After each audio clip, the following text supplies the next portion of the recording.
This week's episode of Mind Gap Podcast is brought to you by the live-action remake that no one expected, John Carter. That's right, Walt Disney Pictures presents a movie remake unlike you've ever seen. Animated characters will be real aliens. Wooden actors will be brought to life just like Pinocchio.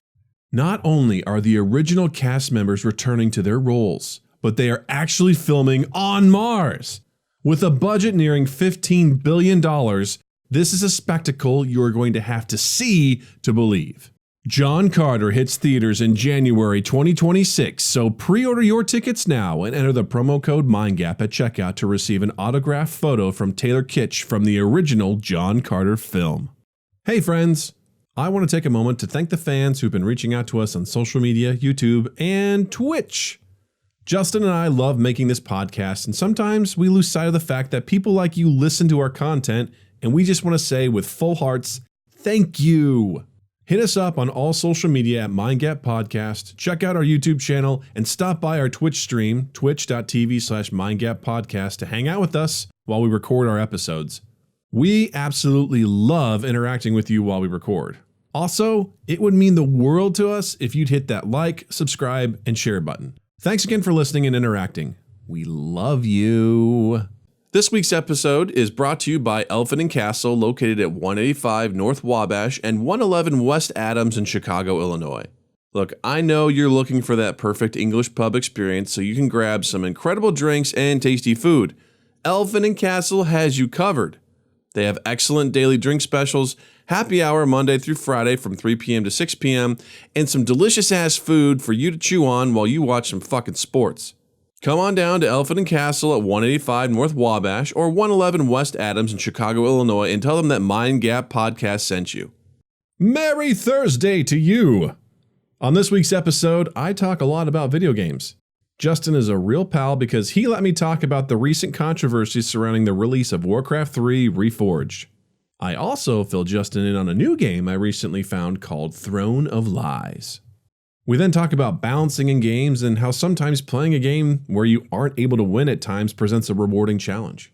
So put the boot disc into your A drive, connect your modem to the internet, and get ready to game it up on this week's episode of Mind Gap Podcast. Mind Gap Podcast.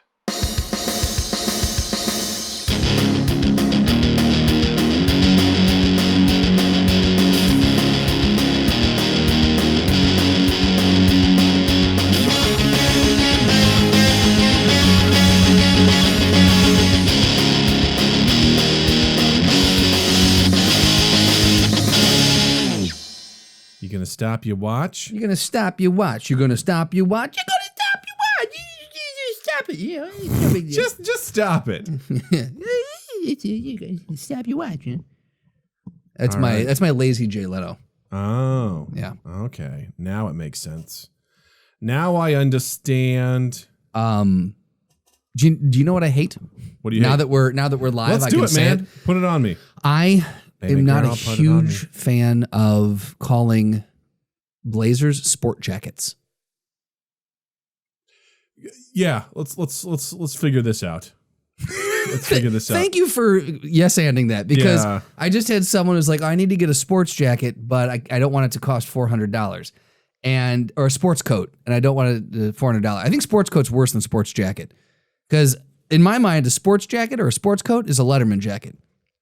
Or it's one that you wear while you're playing a sport. I don't understand why. It also sounds like you're from the 50s. It's a very outdated term. Yeah. No, I get it. What do you think is the history of that, calling it a sport jacket? Is that like what sportsmen would wear? Johnny Sportsman?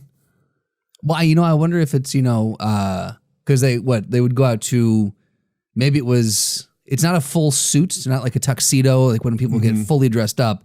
Maybe if they went out to a sporting event or went to see the horses at the racetrack. Yeah, because they were putting that on and that was their sport jacket. They were going out and they were looking sporty. I think part of it is, also I always have to remember just style-wise, things were way different even, 50 years ago, where you were always expected to have a hat on and a suit and then the trench coat that goes on over the suit.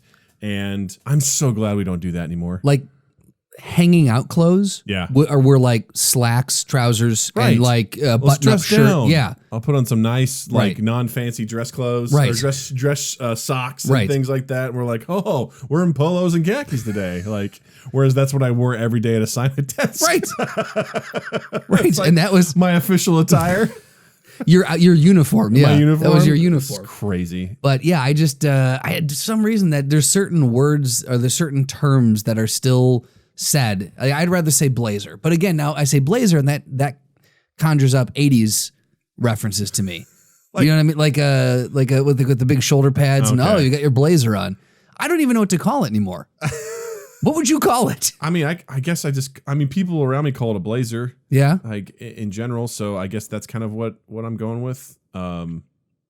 Yeah, I guess. I mean, I'm not super thrilled about it, but I guess I like that better than sports jacket or sport jacket. It's not a suit coat either, because it's specifically just that. Now, if you wear we're one adults, you realize that right now. We're sitting here arguing the point of whether it should be sports coat or blazer. What happened? This is the second time this has happened in a couple of days. Where Jill and I were just talking about something the other day where I go, you realize how adult we sound right now? We were just talking about just the intricacies of something so banal and like adult. I'm like, God, what happened? There's nothing wrong with what happened, but it's like, remember when we used to do drugs and we didn't have these conversations? Just like, just really getting in, and not only that, being super interested in the conversation, like having opinions, because it's one thing to be like, yeah, we have to talk about doing our taxes. Neither one of us wants to do it, but we got to be like, you got your 1099 forms, your B376Cs. Yeah, I got them. We're good. We're fine. Whereas it's like, no. Roth IRA makes more sense. We should do 60% into that. Do whatever your company's matching with the 401k, because it's just gonna get taxed on the way out. Right. And then also we got to figure out what we want to do insurance wise. I have thoughts. I have opinions. It's like, and you're just like having these intense debates, and we're like, oh shit. Yeah. Okay, we care about this. Well, this just became real. Yeah. Damn it. And not to say that, you don't care about other stuff too. I'm still pretty passionate about like thoughts on music and stuff and games that I still played and everything like that. But it's just, I guess it's kind of a moment where I'm like, it almost feels good because I'm like, oh, I care about something that I think is important. Right. As opposed to this video game had a shitty ending. Something that will actually affect where your life is going, the course of your life, instead of just, I didn't like Diablo 3. Yeah. Nice reference, by the way. Thank you.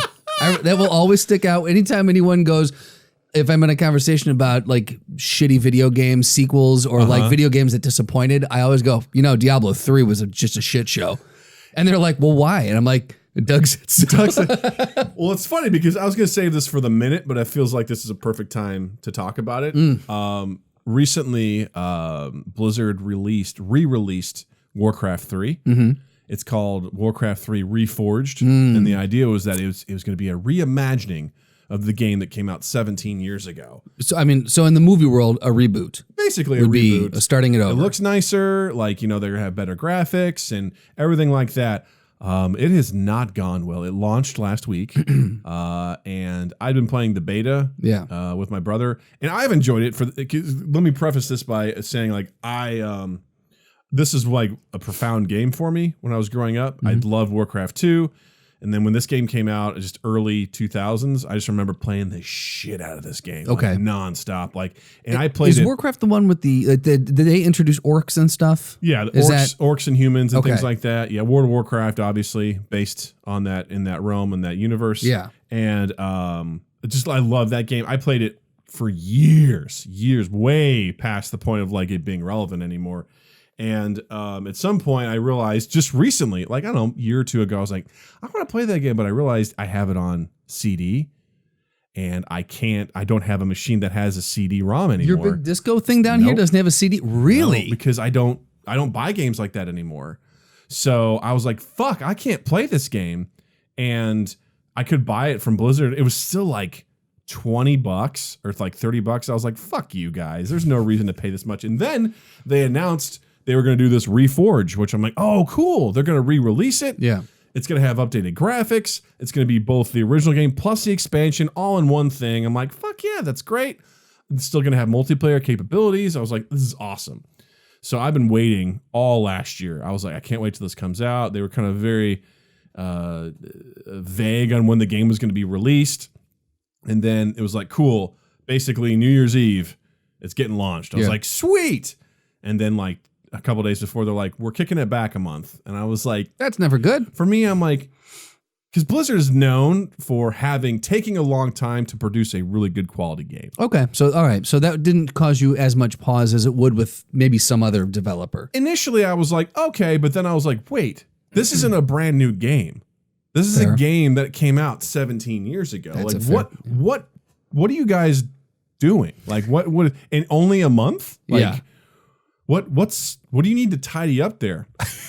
And while playing the beta, like, again, my expectations were low. I didn't follow the press on this at all. I didn't know what was promised or anything like that. So when I played it, I'm like, this is cool. We got updated graphics. We got some updated sound. The game just, it's essentially just kind of a reskin and a little bit sharper tuned stuff. And my brother and I were playing, and there were some bugs that were popping up where I'm like, whatever, it's still the beta. I was a little surprised. I'm like, really? Yeah. I got creatures that are invisible and they shouldn't be, so I have no idea what's attacking me. I'm like, that's kind of weird. And then on launch day, when we were recording, so I couldn't play. I was like, no big deal. Apparently, big problems on launch day. Real big problems. Did their servers get flooded? Or unplayable sort of things. So I witnessed a tiny bit of that because the next day I left my computer on so it would download the game.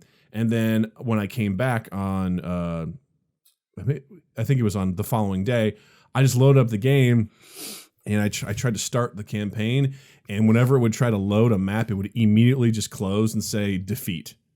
And I'm like, well, that sucks. I was like, what the fuck? Like, I can't do anything. I was like, what the hell? It would just automatically I couldn't play. So the map would load up and then it just immediately, it's like you lost. I'm like, I didn't do anything. Like, does that count against your, because I know a big thing in these games is like the track record you have and your wins versus losses and your stand. That's a good question. Did that count against your standing? No, it was just the campaign. So it was like single player stuff. And I was like, what the fuck is happening? Also, I noticed the initial cinematic they had, the opening cinematic was like redone. I'm like, this looks great. Yeah. All the other cinematics in the game are the same as they were 17 years ago. And I'm like, guys, this is I'm like, and the thing is, if you look at it 17 years ago, it's pretty good. You look at it now, and it's like, dude, you have your opening cinematic is so polished and put together, and the rest of them look like they're 17 years old. It's like watching Toy Story 1 after watching Toy Story 4, and you're like, whoa, like it was fine. So Toy Story 4 is the opening act, and then for Act 2 and 3, it just reverts back to the cold open of Toy Story 4 is, and then the rest of it's in Toy Story 1. And you're like, what the fuck? What happened, guys? This? Yeah. So did they ever explain what happened? I don't know. I'm trying. Or have they correct? Like, was it one of those where they're like, look, one of our servers shit the bed. One of the servers that process most of these graphics, we're getting it up and running. Or did they just go, this is the game, sorry? Well, it's interesting because I try to ignore a lot of the feedback on it because you know how people are, especially with movies. It's even worse with games. Oh, I can only imagine. The gamer world is just absolutely awful. And all it was just negative stuff. I'm like, I don't know how much weight to put behind this. I watched this video last night. I think it was from a channel called Inside Gaming. Okay. And all they did was just take comments from people off of Reddit and comments from people off of like the Warcraft forums. And they were just like, this is what people are saying. I'm like, okay, but how much weight are we putting behind this? Right. You know what I mean? Like it's difficult. Also, you're calling those forums for the worst of the worst comments too. So like, is this really a nice cross section? They did have some people that, they had a smidge of people that were like, I think it's fine. But a lot of it was just sort of like, taking a dump on it on Blizzard. Now, part of the problem is that, to answer your question, they did have a hot fix to sort of fix some things, but a lot of the features are still problematic. Like people can't play against each other in like versus mode. Oh, that's huge. Which is a big deal. Yeah. And again, there's just the problem is just like the cinematics aren't fleshed out. Yeah. There's some bugs that have popped up. Apparently some of the same bugs that happened 17 years ago. Yeah. When the game originally launched. There's just been a lot of issues. Now, again, for me personally, I don't mind it. I don't regret buying it because I'm not in it to play against other people. In fact, this was the game that got me to stop playing with other people online. It was the beginning of it because I remember joining a multiplayer match. It was a 2 versus 2. I started playing with another guy, and immediately right out of the gate, I go, okay, what's the plan? The guy goes, well, we're fucked because you don't know how to build your base. He goes, you already didn't do it right, so we're fucked. So he didn't do anything. Alt F4. He basically, goodbye. I would have been so fucking out of there. He berated me the whole time, and I was like, okay, I go, so we're just gonna lose? He goes, yeah, and it's your fault. And I was like, cross, what the fuck? I don't want to do this anymore because obviously the way you play against the computer is drastically different than how you play against humans. Yeah, and I've never been good at playing like the real-time strategy games against other players. I'm just not. Yeah. It's not, there's so much micromanagement that has to happen that it's so stressful and insane. And inevitably I'll forget about something, a troop or whatever, who's just sitting out in the open. Someone will come and destroy them and I'll be like, fuck! Like I'll be so mad because I wasn't paying attention. Right. And if you watch the professionals play it, they're just constantly mashing like the space key to zip around the map at all times to see exactly what's going on. They know all the hotkeys. It looks like someone like from a fake tech movie where they're trying to hack the mainframe. They showed like a side by side of like someone who's like what they're pressing versus what's happening, and you're like, because they have it down to a science. Yeah. Of like, at this time, I need to have X, Y, and Z done. And then when this happens, I'm going to do, like they have what they call a build order for your base. Yeah. You build it in a specific order and you got to go and this is the way you do it. But then you also have to adjust your strategy. Right. Based like, off of what they're who am I playing against? What kind of, is it humans, orcs? What is it? Because then I got to adjust my strategy. What are they trying to do? And then it's just a constant. Yeah. And I can't do that. I can't handle that. Like I'm not that good. I might have missed when you said, you might have said this, you might not have. I think I just this is where my familiarity with all of this starts and stops. Sure. This is World of Warcraft. This is Warcraft 3. Right. Is that not the same as World of Warcraft? Not the same thing. Okay. World of Warcraft is an MMO where it's all multiplayer all the time. It's based on Warcraft 3. So where Warcraft 3 ends, World of Warcraft takes up the story. And Warcraft was first. Then World of Warcraft was the okay. Correct. All right. Got it. What is the one that like the esports leagues play? That is Overwatch. Yeah, that's the new one. But like, wasn't there another? Don't they do? Isn't there a Warcraft league? There's StarCraft. Is there StarCraft? Okay. StarCraft has it. That's really big in Korea. Like that's a real big thing where people play like where you see like the arenas like over like in okay. Yeah. There's also, I don't think they do, Heroes of the Storm isn't as big of a deal, but then there's League of Legends. That's the one. Yeah. That's the one I'm thinking of. All right. Which also interesting. So the cool thing about Warcraft 3 was you could also make custom games and custom maps. Okay. And what was always fascinating to me is what people were able to, using the engine, which also, side note, Warcraft Reforged is using the exact same engine that they used 17 years ago. I know that's not good. Call it limitations. Sure. There's limitations with that. Agreed. So what I liked about this is they gave you everything you could possibly use to build your own map, program it, have events and everything like that.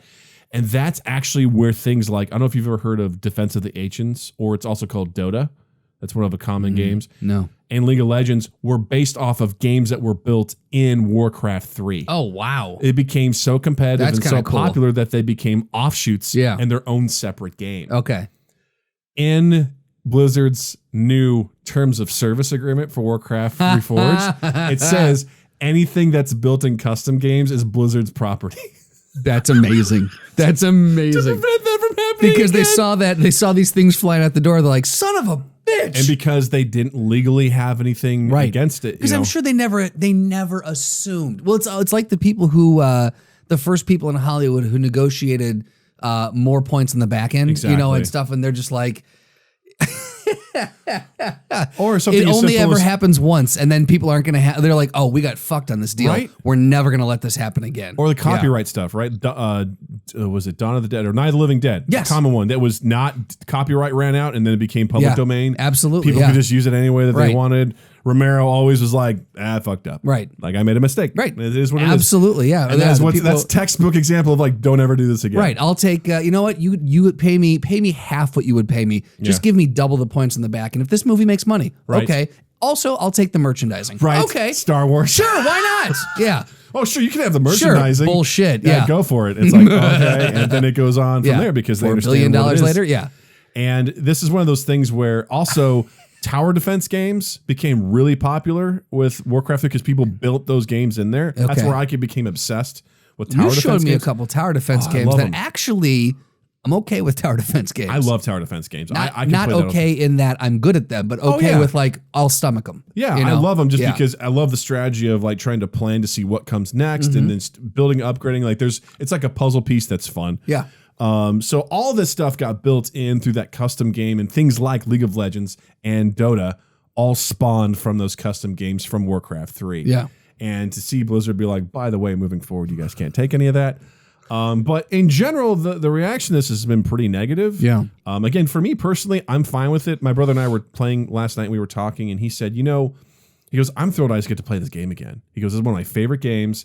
I didn't have a way of playing it before, and now I do. Because it's a disc-based game. And I'm going, and again, I'm not in it for the multiplayer. Yeah. I mean, my brother and I will sync up and we'll play sometimes some custom games, which are fun, or we just play against the computer. That's all I'm looking for. So for me, it checks those boxes. Sure. I'm disappointed. I'd say at best, it's what I expected. At worst, I'm disappointed because of things like the cinematics. And I guess they outsourced the design to a Malaysian company. Okay. And I just don't think it. I don't think it went over very well. Hold to the same standards that Blizzard typically holds. Or they just didn't meet deadlines. Well, that could be too. Yeah, it just didn't get done. Or what? I mean, there's tons of rumors about what happened. Yeah. And part of the problem too is that Blizzard got bought by Activision, which is a huge game company, which is also big percentage of that is owned by like Chinese companies. So are they saying like it quote unquote went corporate? Well, kind of thing, like sold out. There's definitely some talk about, because I asked my brother, I go, how much of this is Blizzard and how much of this is Activision? Like if you were to put blame, do a blame game, how much do you do what? And my brother was like, well, I mean, Blizzard was the one that decided to put this out, probably, right? I mean, they probably managed the project and everything like that. So, and honestly, this should have been like a Disney move where you're just remaking a cartoon. You know what I mean? Yeah. Like this should be a slam dunk. It's a nostalgia pull, is what it is. Absolutely, yeah. But they were quoted as saying like this is going to be a reimagining of the original game. Like they were using, because I was like, I didn't follow any of that press. I don't know what was being promised. I'm like, I just gonna play the game again and it's gonna look better. Cool. Yeah. That's all I need to do. But I guess they were kind of setting expectations that things were going to be way better than what they were, and features that were going to be there that weren't. And what should have been a slam dunk of let's just, because it's also not that expensive. It's like $30. I'm like, I'm willing to pay $30 for that, for both the original and the expansion, whatever. And wait, the original Warcraft 3 and then the Warcraft 3 Reforged? So Warcraft in the original form, there was Warcraft 3, and then there was a DLC called Frozen Throne. Okay. So this game has both of them together. Whereas originally you had to buy them separately. This one's like, we got them both. They're both in one game, and they have all that stuff. And it's just one of those things where it should have been a slam dunk. It should have been an easy thing for them to capitalize on and make money. And it is not going well. Now, on the flip side, people are super dramatic about this stuff. Well, that's the other thing, is that people, I mean, we've seen this time and time again, more recently with movies, is that people just get so unbelievably butthurt about all the. That's the dangerous thing about expectation. Yeah. Is that expectation is always going to be, the more expectation you have about something, the bigger the letdown you're setting up for yourself. I would also argue that Blizzard set themselves up to fail in that regard, because they also set the expectations. Absolutely. As far as what was to come. Right. They did not manage. They did not manage the like risk management and expectations and the whole rollout. They didn't handle that very well. But also on the flip, who we got here? Boba Fett 395. What is this conversation about, and why is no one else typing in the chat? Welcome, Boba Fett. Welcome, Boba Fett. Why don't you go ahead and catch him up, and I'll. We're chatting about the Warcraft 3 Reforged launch and how it hasn't been going very well. And I'm catching Justin up. He's not a huge fan, or I shouldn't say he's not a fan. He just never got into it. Yeah, so I'm kind of giving him the backstory, the history of it all, and trying to get him up to speed on what's happening and what's going on, and in general, my experience with playing it. Which, whatever. Yeah. One of my favorite moments, I was annoyed yesterday when I was playing this, and there was a guy in chat, in Warcraft 3 Reforged chat, that was just spamming nonstop. Spam. And all he was spamming was Blizzard biffed it again, Warcraft 3, Jesus Christ. refund. Yeah. Instead of Reforged, he called it refund. He just was spamming. So he's clever. And I was like, and someone goes, hey, there's someone spamming here. Is there a way to ignore him? And this guy who's spamming goes, Blizzard forgot to put that function back in this game, so you can't. And then spam. I'll tell you what. Actually, I was like, that was pretty funny. I'll give him that. Like at first, I'm like, fuck this guy, but now I'm like, yeah, you're all right. Yeah, that's pretty good. I was annoyed because I go, because his name was Josh. I go, Josh earnestly tried to prove his point, and yet it never mattered. And just spam. But that was pretty funny. He was like, actually, they forgot to put they ignored the fact that they should put an ignore feature in here. So that is 100%, I will say, Blizzard's fault. Like, however much Activision it was versus however much Blizzard it was, it is 100% Blizzard's fault because they were managing the rollout. And I mean, maybe, sure. We've all seen how, like, when smaller companies get pulled into bigger companies, not saying that Blizzard was small, but when companies are absorbed, sometimes you have to, take your marching orders in a certain way, or sometimes the narrative is controlled from above you. But I would be very surprised if Blizzard did not control most of this rollout. I'm sure Activision, very much like Disney and Marvel. Yeah. Disney's like, here's a bunch of money, keep it going. Yeah. You guys are doing it. So I'm sure Activision's like, make the next thing, And so for Blizzard to kind of peacock a little bit and push their chest out and be like, oh, it's going to be just wait, you haven't seen anything like this. Like they shot themselves in the foot because they built it. How great would it have been if they were just like, some real cool stuff coming, and that's all they said, or it's like really, really like came in a lot lower, and then when they rolled it out, people were like, why didn't they tell? This is amazing, Yeah, I mean, I don't follow games as much as I used to. I'm just kind of more or less like jamming with what I like and what I do. I will find recommendations here and there, but I find myself the things that I'm most drawn to nowadays are some of the more indie, unique stuff because, actually this is where your mid-level budget movie sort of argument really, I think, comes into play for video games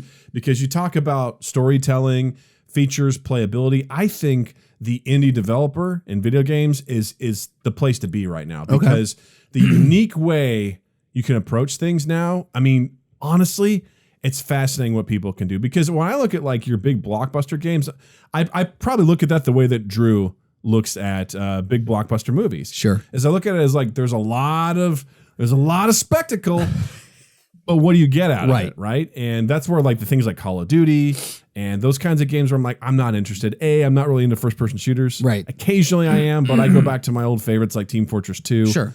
Or things like that. You're like Scorsese when it comes to, I am. You're just like first-person genre, not my thing. Exactly. Right, it's not my jam, so like occasionally I'll dig out Counter-Strike again. Oh, shit, play gun game and have a blast with that. But a lot of those are really just like, you're going to get some really cool, it's like any Fast and the Furious movie. Exactly. You're going to get the next one that comes out, you're going to get something you haven't seen before. Like, I don't know if you've seen this trailer, the Fast 9 trailer. I have not. Okay. I've avoided it. In it, a B-52 bomber, stealth bomber, a car drives off a cliff and another car is chasing it.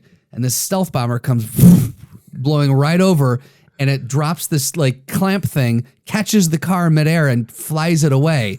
And so now what does this other car do? Well, I'll tell you what this other car does, Doug. This other car puts on thrusters. Oh, no. But my point being, you're going to get like, it's the same thing over and over and over again, whether or not it's a car coming out of an airplane and going through a building and then onto the street, or it's a B-52 stealth bomber snagging a car out of midair, or it's a submarine coming up out of the ice, or and the Rock punches a torpedo, that kind of shit. Like, it is what it is. You're gonna get some cool new effects, cool new stuff. Like every time those things come out, like in one of them, there's like, oh, now you can get a power up and you can do drone. You can be a drone pilot, or now you've got night vision or thermal, whatever. You all these cool little things, but it's the same formula for all of these, all of the Call of Duties, all of the everything. It's the same thing. So to your point, I'm sure that's why for you, you're like, well, it's not really imagining anything new. You're giving me a new like shiny bit in there, but it's not a new idea. Well, and there's other people that would be more probably experts level to talk about some of the stuff on some of these games than I am. But for me, a lot of what gets, for me, especially with games, is there's got to be a level of challenge to it. And there actually has to be a level of balance and expected imbalance. Okay. Problem being that in a lot of situations, and my brother does a good job of breaking this down. If you and I are playing a game, Justin, and I am absolutely I am going 20-0 kill to death ratio. I'm killing 20 people, not dying at all. But you are going, I don't know, 1 in 15 or whatever. That sounds right. Do you still want to play the game? If you're just getting your ass beat every single game, probably not, right? So the person who's kicking ass is like, this is great, but then what's the fall off? What's the percentage of people that are beating ass, right? Versus the people that are not? You're probably going to cater to the people that aren't beating ass. Like, what do they need? How do you blue shell or how do you rubber band this so that there's not such a disparity between, especially in things like first person shooters, right? So there's games like game function like that, where I'm like, it's not my style. It's a lot of Twitch shooting and stuff like that, which I'm not good at. Or it's not that enjoyable for me in that regard, where I think, though, I would prefer something where if someone is really good, they should be celebrated. Sure. Like Eve. Eve is a perfect example of that. You should be celebrated for being good at what you do. And the idea that every single time you go up against someone, you're not necessarily guaranteed to win. What I mean by that is I played a lot of games growing up where it was like rock, paper, scissors sort of programming. If I have a fire weapon, I am going to use that against you because you're ice and I will beat that. Or I will have the best weapon in the game and that game allows me to be the best. I noticed at some point that stuff stopped happening and it became more or less like, what's your play style? Right. Do you kind of want to be more like glass cannon where like you do a bunch of damage, but if you get hit, you're fucked? Yep. Or do you want to be like, I want to be pretty tanky. I want to have some room for error where something goes wrong, I can survive. And I noticed things like that start happening more. I'm like, oh, cool. Team Fortress 2 did that with a lot of their stuff. You could just never change your weapon at all, change your loadout, and you'll be fine. Right. Some people are like, I like to have a little bit extra customizability in what I do and how I approach different things. Little nuance, yeah. Based on my character.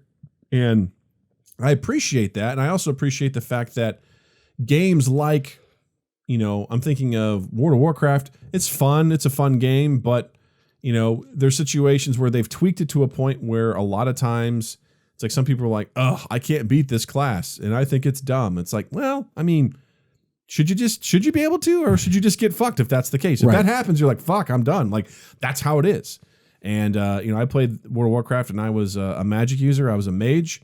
And rogues were the bane of my existence because not only would they sneak up because they're invisible, they fucking stun lock you, so you can't do anything.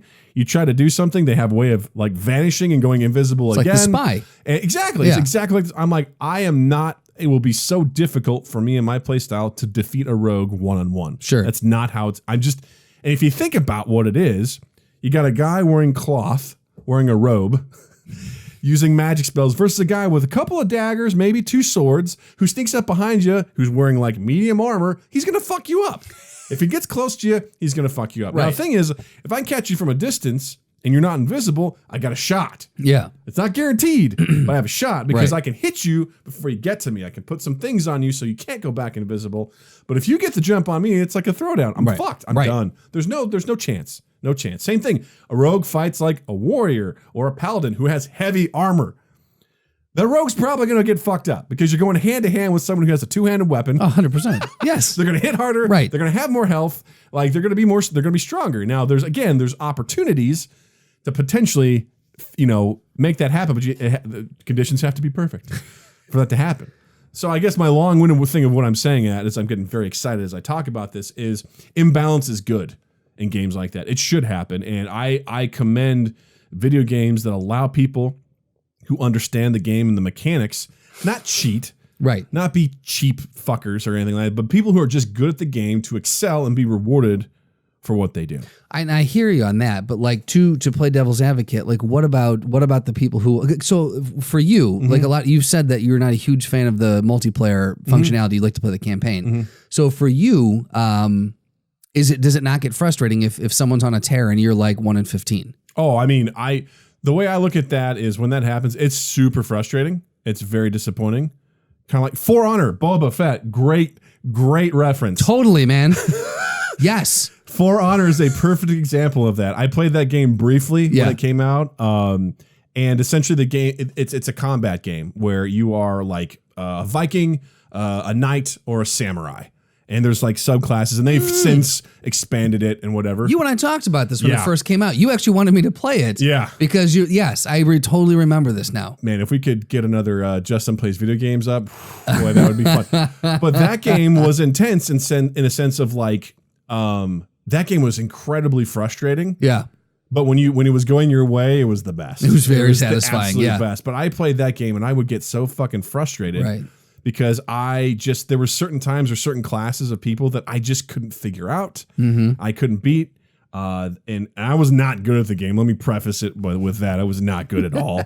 Like I tried, but I remember particularly there was like this samurai character. It was like a woman with a spear, and I could not fucking figure her out. I could not crack the fighting style. Could not crack the fighting style. But what I like about that game is you can be really good at it and understand the nuance, and it is incredibly rewarding when you play that because it definitely kind of like imagine it's like you and I one-on-one with sword fighting. Like it kind of encompasses that.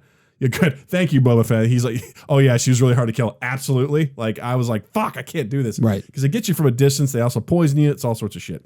But if you're going one-on-one with someone, I mean, they have like tournaments and stuff with this where people do different things. And you're just like trying to block at the right time, trying to dodge at the right time, and getting like, because there were some great moments where I would get people and I'm like, yeah. I think the first time I did a one-on-one in that game, I won. And I was like, fuck. I just put this game away now. I won. Oh, okay. I'm good. Yeah. We did. It was like best out of first to 3 or something like that. And I beat this guy. I was like, like I just let out this sigh of relief. But then it got to the point where some people would just, learn to be kind of cheap. Yeah. Or it's just something I couldn't figure out. Like there's times where if you attack, someone could time it perfectly. So they would just like block whatever you were doing and you couldn't get to them at all. Or it would be a block followed up by an auto attack. And so there's nothing you could do. Right. And it was super, super frustrating. Boba Fett said the best thing to do with her was to block her jump spear and then stun them and then try to do a lot of damage. That sounds about right. Like you're just like, all right, Hail Mary, we're going to try this you're one. Like, block it and you get it. You're like, do as much as you can. Before she regroups. Because there's another big dude with like a club. And if he got like this sort of like close attack thing, he would pick you up and he would like crush your back and you lose like so much health. But he was slow as fuck. As one does when their back gets crushed. Exactly. Yeah. But kind of going off of that, so to kind of go back to your point, if I'm getting my ass kicked, I'm also at the point now where I realize most of the world is better at a lot of these games that I play than I am. Oh, sure. I'm not under any illusions that I'm great anymore at anything because the world is the battlefield. The world has moved on. And I am, at best, I'm average. Right. And I'm okay with that for most of these things. But I definitely want to celebrate players that are good. And a new game I've been playing recently is called Throne of Lies. And I gushed about this to you the other day. Yes. Over G-Chat. And it's a similar thing where extremely high learning curve. Extremely high learning curve. I feel the same way about Candy Crush. It's like, how do I get the best? I don't even know how. I've been so long since I played that game. I mean, especially when I'm playing from behind and I'm just on a losing streak. It's so frustrating. I'm running out of lives. Yeah, man. And I don't want to ping anyone to give me some extra lives. Stripey candy. But this game is a game of deception. And all it is you're trying to figure out who's a bad guy and who's a good guy. And so I'm going to explain it real quick. And then I want to tell you a funny story that happened to me on it the other day. Please. Sorry, I'm rambling like crazy. I apologize. I was going to say, this is your show, man. Go ahead. I feel bad on these kinds of episodes. It's fine. Like, Boba Fett. The game is called Throne of Lies. It's on Steam right now. I think it's on sale right now for $4. Yeah, you were saying that you got it at a complete steal. Actually might be free for the weekend, and then it's $4 if you want to buy it. Normally it's $10, so it's definitely a decent game to check out. But essentially the way the game works is it's between 8 and 16 players in a game, all multiplayer, and you are assigned a role, one of 40 different classes in the game. So that by itself is you're like, I don't know what these classes are, and they all do something different. Right. So the thing is, you're automatically assigned, you're either a good character, a bad character, or a neutral character. Good characters are trying to root out the bad characters are trying to kill the good characters, and the neutral characters are kind of a wild card. Sometimes they're like just survive, sometimes they're like side with the side that you think is going to win or whatever. So you're essentially, it's like medieval times, and you are at this court and you're trying to basically, you do stuff during the day and you do stuff at night. And so during the day, you have different abilities you can use. Then at night is when you can kind of go and try to investigate, or if you're a bad guy, you can try to murder people. You can seduce. You can do whatever, all that sort of stuff. Right. And then the next day, you see what happens. And you also keep, it's very much kind of like Mafia or Werewolf, or I think it's also a game like, I think it called something of Salem. I can't remember what it was called. Town of Salem, I think. Is it like Triple T? I don't know what Triple T is. It's like, but the idea is that you also keep a very detailed log of what you're doing every night. And that's really important because if and when you die, your log gets shown to the rest of the players. So if you're a bad guy, you want to doctor your log because you want to make sure that people don't know exactly what's going on. And if you're a good guy, you want to make sure you're putting all the detail in possible. Trouble in Terrorist Town. I've never heard of that, but sounds about right. So for me, because also what'll happen is if someone's killed or whatever, some people will be like, all right, what do you claim to be? Say what you claim to be right now. And then also post your logs from last night. So if you were a good guy, you want people to know who you are. You're like, hey, I am this person. This is what I did last night. This is what I saw. And you start piecing that information together to see who's full of shit and who's not. Mm-hmm.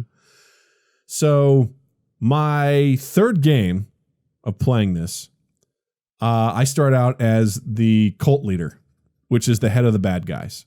And I was like, fuck, I don't want to be the bad guy. This is my first time being the bad guys. I'm like, I don't know what the fuck I'm doing. And so I'm sitting there just like frozen at the computer, and the game moves relatively quickly, especially if you're new, because you're like, oh shit. Because I'm trying to look up what the cult leader does, how they can operate, like what are their functionality, what are the tips and tricks, like what do I need to do? And then it's like, cool. And so the bad guys every night will meet in a room, like, and they're conspiring. I immediately, there's this one other guy. I go, I don't know what I'm doing. He's like got a plan, but we don't have much time to talk. Mm-hmm. It's a minute, but it feels like 2 seconds. Yeah. And so as a cult leader, you can try to brainwash other people to join your side. So I try to brainwash someone, but it doesn't work because they're occupied by someone else. So I'm like, fuck. So I'm sitting there going like, if someone asks for my logs, what am I going to say? Like, who am I going to pretend to be? Like, I don't know. So finally they're like, what are you? And I'm like, I'm an observer. Because there's a class called observer. Yeah. Because I heard that they're easy to fake, or at least say that you are, and they're hard to prove. So I'm like, I'll just say I'm an observer. And they're like, show your logs. And I was like, I literally didn't know how to do it. I go, I don't know how to do this. They're like, he's a bad guy. I'm like, no, seriously, I don't know how to do this. I go, because essentially they accuse you of treason, and then the camera comes onto you. It's like, plead your case. What do you need to do? I'm a noob. I'm like, I don't know how to send my logs. They're like, he's probably guilty. And then you get to choose. Like, then the vote goes over, execute or pardon. And so, oh boy, eventually, like, you never want to allow an internet mob the option to execute or pardon. I was like, oh God. And so like they go and like my log comes up and I was like, night 1 observed, night 2 observed, night 3 observed. They go, hey, just so you know, that's not how that class works. Like, that's not what you put down. They're like, obviously he's full of shit. Because I didn't understand how it worked. So the functionality is like you observe and you see who comes and goes. So you're supposed to put who you observed and who came and went. I just put observe this person. Observe, not suspicious. They're like, he's a liar. He's clearly doctoring this, so we don't know. Full of shit. Yeah. And I was like, God damn it. Once you so die. Your noobness definitely worked against you in that one. 100%. I was like, I don't know what the fuck I'm doing. And so when I've been actually surprisingly active, like hopping on their Discord and stuff like that, and even in the game, I stay and watch the rest of the game because I need to see like how it plays out. And I'm talking to some people as I'm dead in the game. I'm like, how do you guys get good? They're like, honestly, just keep playing. Yeah, like that's the thing. You gotta push forward. You gotta get more. See more of the logs. See what people are. Play more classes. Yeah. Because I watch people going like, oh, he said he was this, but if he's actually a hunter, then he couldn't have. Like they are deducing this stuff left and right, and I'm like, what the fuck? Like I'm like, I don't understand who could possibly be what. Like this person is a possessor. They possess someone. Yeah. So you can actually silence people. So as they're trying to type, you can't type because you're silenced. So if they're like, prove your case, and you're silenced for 20 seconds, you just sit there. They're like, well, he's not saying anything. He must be guilty. Execute him. You could do all sorts of weird shit in that game. I would have to assume, though, if someone's not typing for 20 seconds, then people would have to also then assume that maybe, let's wait a little bit, maybe he's been silenced by a possess. What kind of madness is this game, Cochran? What kind of madness? There's a chrono mage where you can essentially extend someone's life after, like, if they should be dead, they can extend it a couple of days. It is wild. And I've gone through the wiki. Like necromancers? There's reapers. Like, I'm staring at this stuff going like, I don't know what any of this is. And I got to play a mystic. Yeah. And apparently every night you're supposed to like mind link with someone, and I would link and I'd be like, all right. Like a gelfling. Kind of like a gelfling. Yes, exactly. And I would go. Now you're talking my language. I mind link with someone. I'm like, all right, what's your class? And what are your logs? And they're like, tell me, because then that way I would fact check, hopefully fact check as the night went on. But then the second night I got imprisoned. I was in prison. I'm like, what the fuck's happening? There's a class called the Prince, and the Prince can imprison someone. And he basically goes, typical Prince. He's like, who are you? And I'm like, I'm a mystic. This is what I'm doing. He's like, cool. Here's what I'm doing. But you don't know exactly who the Prince is because I don't know. Anyway, I don't want to go into too much of the details, but the game is wild, and it celebrates people who know how to play it. Right? Good for them. And it's all done through text. So as you're typing, first of all, the graphics in the game are terrible. They're not good. Yeah. But that's not what you're there for. You're not there for the graphics of the game. You're there for the social deception of trying to figure out who's what. And right now, I think there's been a giant influx of like obviously new people because it's a free weekend. Sure, it's on sale. Yeah. So you also, as you start, get the tag newcomer. So people know that you're new, which I go, great, I got a target on me. They're like, no, it's because some people will say that they're new to lie, to deceive people. But obviously, if you're a newcomer for the first 50 games, you're listed as that. So and also then people see that tag and they're like, all right, so his thing is not, his log isn't checked out correctly. Exactly. Maybe. Yeah. Some of my favorite ones are like when you check at people's logs and they're like, one guy was just writing out one word per night. He's like, what the fuck is, like, he didn't finish because he died, but he's like, I don't know what's happening. What is like, this game? Yeah. Like, I don't know what's going on here. Like, it's very, very, because also I read people's logs and it's all shorthand, and apparently it's a shorthand that everyone knows. So they have their own language already. And it's a new game. And I'm like, I don't know what that means. What the fuck's going on? He said, what's that? What's this acronym? And I'm like, what is that? What does it mean? What does the NS mean? What's Darflegim? I don't know what Darflegim is. I don't know what's happening. Because the first time someone said link 11, I was like, what's link?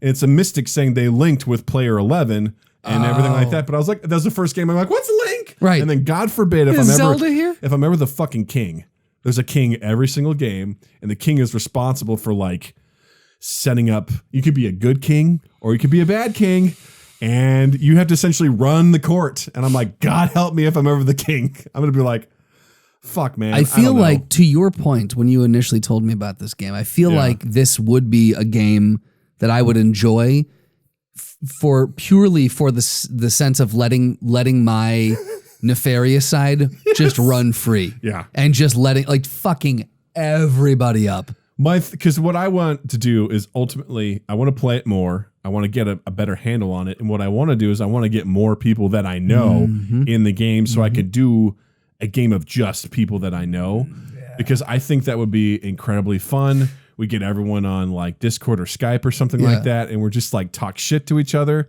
and we just have an absolute blast and like just see what happens and get better at the game that way. Yeah. But I don't. Again, it's a cheap game, which is kind of nice, and it doesn't take like a lot of computer power to run it or anything like that.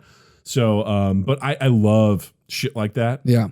Well, Boba Fett 395 on Twitch here says, he asks if you ever played Interrogation, you will be deceived. Which again, to your point, sounds like something that would be a great in this vein. So he says you're a police interrogator and you get a bit of information and usually a time limit, and you have to try to find out who's guilty. All right, that sounds intense, really fun and really intense. He said, but it has a ton of different side trees that you can go through to make the person trust you, or you can torture them into telling you. You can also tell if someone's getting nervous or stuff. He's right. He says, why does Throne of Lies look like it was made in a Roblox engine? A game looks like shit, okay?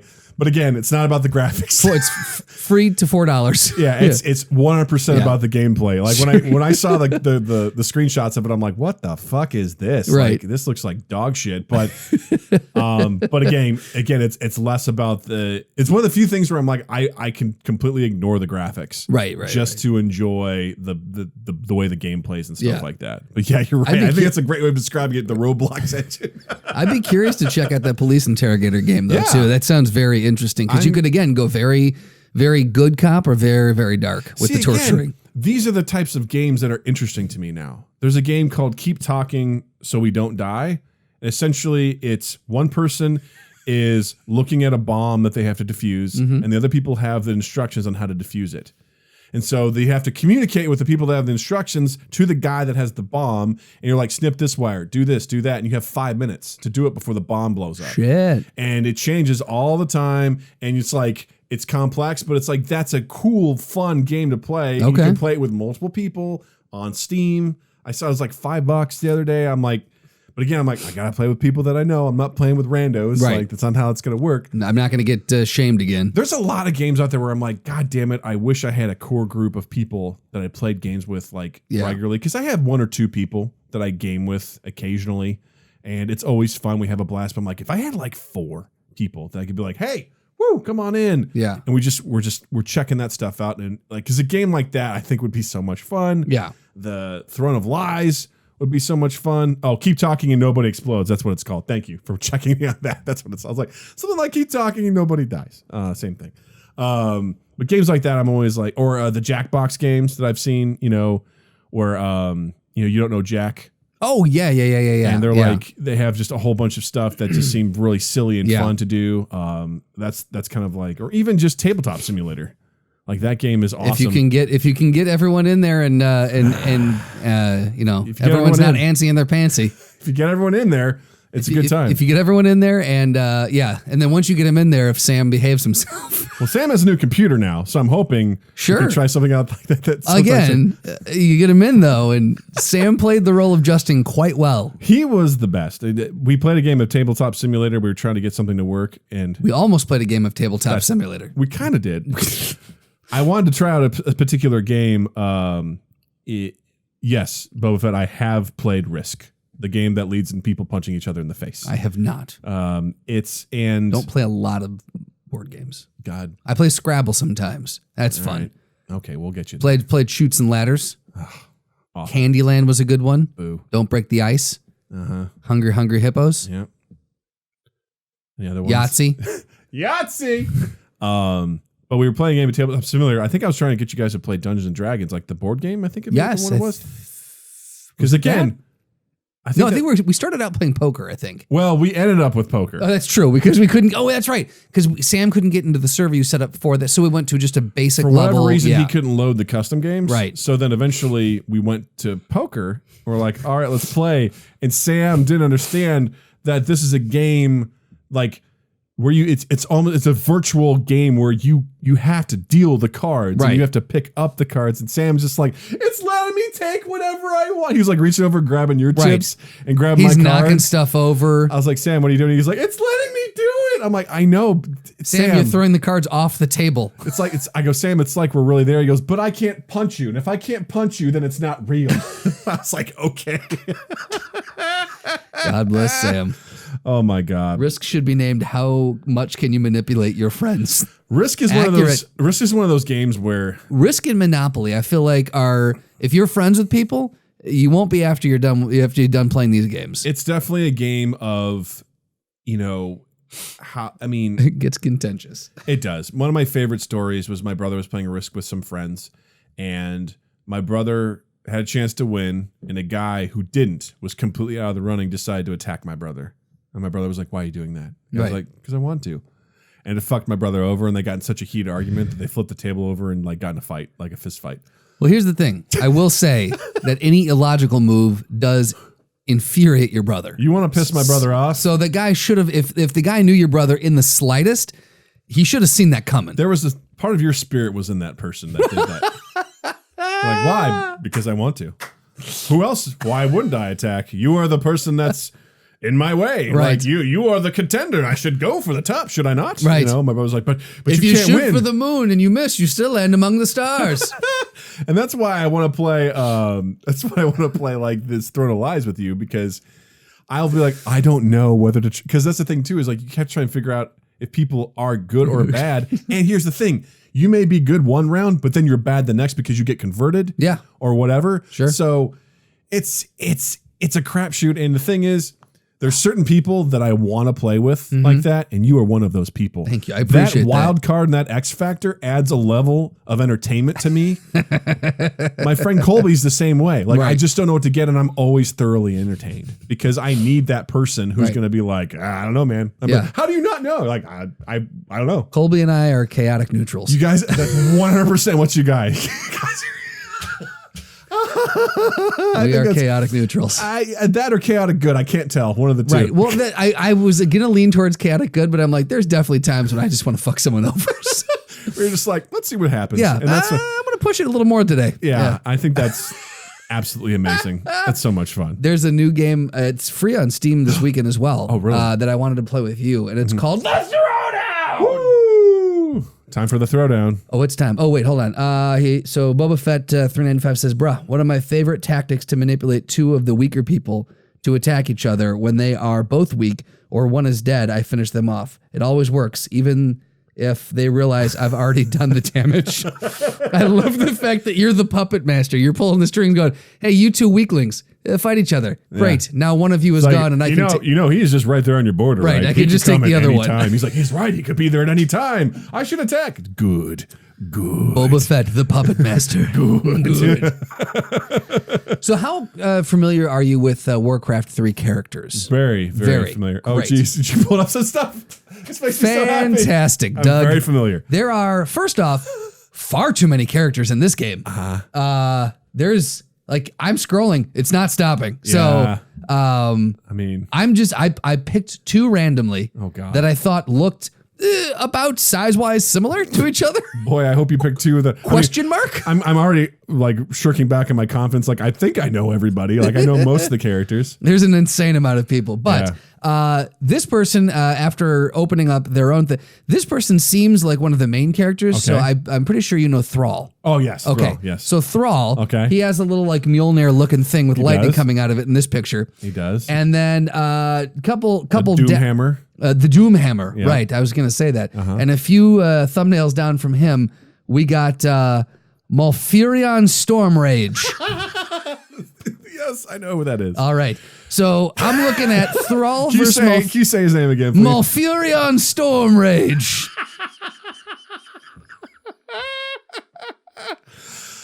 Did I do it right? That was perfect. That's perfect. So Thrall versus Malfurian Stormrage. Okay, so Thrall is an orc shaman. Yes. Malfurian Stormrage accurate rather. Is a druid, a night elf druid. You are correct. I know my shit. So do you know the alignment of Malfurion Stormrage? Alignment? I mean, he's with the Alliance. Thrall's with the Horde. He is chaotic good. I don't know the D&D alignment for these guys, but that's what the internet told me. So here's the thing. This is what's interesting about these two is that they're both very much connected to like the elements and the spirits that exist in those elements. Thrall's very much about, earth, fire, water, wind. Malfurion's very much about nature in that regard. They made the movie about this game. The shitty movie. They did. All right. Now I know what we're talking about. It's been, 50 minutes and now we're finally there? Woo! Guys, I got this. We got it. We're going. All right. So the thing is, I think straight up hand-to-hand combat, I think Thrall is going to win, but there's going to be magic involved here. And I think Malfurion's magicable abilities are going to give him the opportunity to do more, I think, power. Because like Malfurion... If we're talking straight like Warcraft 3 abilities, I guess we have to frame this right. Because if we're talking World of Warcraft, no. We're talking Warcraft 3? Warcraft 3, man. Okay. Original. Okay. Back to Warcraft 3. All right. So here's okay. So we basically have a Farseer. That World of Warcraft shit out of here. So Thrall's ability in that game is he has things like chain lightning, which is good for attacking multiple enemies. He can summon wolves, and he can whatever, that ability doesn't mean anything. And then earthquake, which slows guys and doesn't really do damage. Now Malfurion has the ability to entangle people with roots, holds them in place. He can, if there's trees nearby, he can turn those into living tree ents. And then he has an aura that whenever you attack him, it does damage back to you. And his ultimate ability is that he can heal. Well, see, right there. I feel like those right there are problematic. I agreed. Now, if I could give my assessment. Please. It's Hippie Hulk with Mjolnir, right? Is what I'm seeing. So you got, it looks like Hulk went to Woodstock and then also brought along an amped up version of Stormbreaker with him. Yeah. And then Malfurian Stormrage. He's got horns, he's got antlers, he's got wings, he's got claws. He's got Wolverine claws. like a Wolverine meets Baraka from Mortal Kombat claws. Yeah. He's got what maybe are goat feet, and he's quite healthy, and he also has like wizard eyes. He's got a lot of shit going on, man. He's also lived for a long, long time. Well, yeah, with a name like Malfurion, that name hasn't been popular for a long time. So, he's been obviously his parents were older. Yeah. Yeah. Man, I don't know. I just gotta say, Malfurion Stormrage looks. There's a lot going on, and he can fucking make tree nymphs, imps, hands, ents. Yes. Like, yeah. So I can't argue against tree ents. He can heal. He can blast the heal. And he's got aura that hurts you. Exactly. So every time you hit him, you're hurting yourself. So. I mean, look, I'm not going to say that Hippie Hulk ain't going to do some damage, but yeah, I don't know, man. Yeah, I think you're the expert here, but with Malfurion. Malfurion Stormrage for the win. Did you say Meowfurion? What's that, meow? Oh, that was fun. Quick thing that Boba Fett also just mentioned. He said another interesting game is not for broadcast. Is that the one that you just? The one I just sent you. You just brought that up to me. Yes. Yeah. Again, you're talking about. Do we know you, Boba Fett? Yeah, because I feel like you're part of our conversations daily. Spirits here is what it seems like. That's an interesting game too, where you are essentially in charge of running the news or the TV station, and you have to play different things. And it's either like, are you censoring things? Are you playing what's really happening? And are you? It looks absolutely fascinating. Yeah. So just to cap off the conversation, indie games that is a unique game that we haven't seen anywhere else before, which is fantastic and interesting. Yes. So I love it. Agreed. All right, Justin, what do you got to recommend this week? Oh man, still watching that Breaking Bad show. It's good shit. I highly recommend if you have not seen it yet. Also, I'm trying to make my way through as many Best Picture nominations as I can. I've got 4 of the 9 in the bag. I might get one more in. I don't think I'm going to hit all. I know I'm not going to hit all 9. But I watched A Marriage Story. Oh yeah. And it's not. Everyone's like, oh man, you watched that. Did you want to open your wrists up after that? No. It was actually a really good movie. Nice. And I completely understand.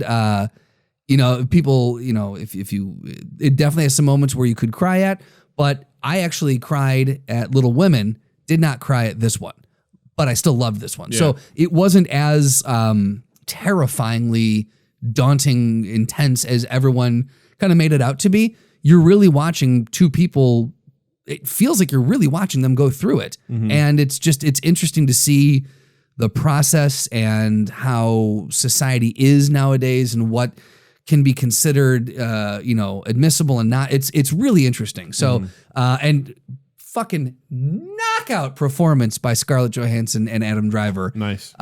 2 scenes in particular I can think of. One of them is when Scarlett Johansson's first meeting with her lawyer, and it is a very long uncut scene where she goes through a range of emotions. Wow.